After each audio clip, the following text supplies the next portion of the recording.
एक दिन की बात है, राजा विक्रमादित्य की सभा में एक महात्मा आए। राजा विक्रमादित्य ने उनसे पूछा, मैं आपकी क्या सेवा कर सकता हूँ? महात्मा ने कहा, मुझे भूख लगी है, कृपया आप भोजन दे दीजिए। राजा विक्रमादित्य ने महात्मा जी को भोजन कराने का आदेश दे दिया। जब भोजन सामने आया तो संत ने रोटी देखकर राजा विक्रमादित्य से कहा, राजन, आपने जो भोजन इस थाली में रखा है वह हक का तो है ना? हक यानी अधिकार। ये बात सुनकर विक्रमादित्य चौंक गए कि यह हक का भोजन क्या होता है। राजा विक्रमादित्य ने कहा, आप बताइए, मैंने तो पहली बार सुना है कि हक का भोजन भी होता है।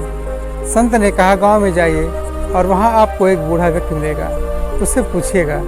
जब राजा विक्रमादित्य बताए गए पते पर पहुंचे तो वहां एक जुलाहा सूत काट रहा था। राजा विक्रमादित्य ने उस बूढ़े जुलाहे से पूछा, ये हक का भोजन किसे कहते हैं?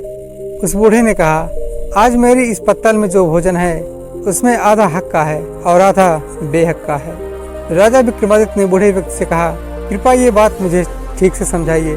बूढ़े व्यक्ति ने कहा, एक दिन मैं सूत काट रहा था और अंधेरा हो गया तो मैंने एक दीपक जलाया और मैं अपना काम करने लगा। उस समय मेरे घर के पास से एक जुलूस निकला।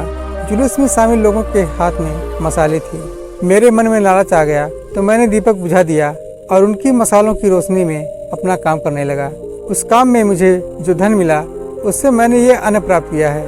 ये अन्न आधा हक का है और आधा बेहक का, क्योंकि जितना काम मैंने उन लोगों के मसालों की रोशनी में किया था उतना धन उन लोगों के हक का है। ये बात सुनकर राजा विक्रमादित्य समझ गए कि हक का भोजन किसे कहते हैं। जब भी कोई काम करो उनके काम का क्रेडिट जरूर दो। हमेशा ध्यान रखें, कुछ पाने के लिए सबसे पहले अपने संसाधनों का उपयोग करना चाहिए।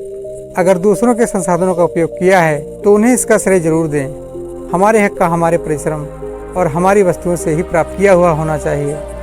उम्मीद करते हैं इस नैतिक कहानी से आप समझ गए होंगे कि हक का भोजन क्या है।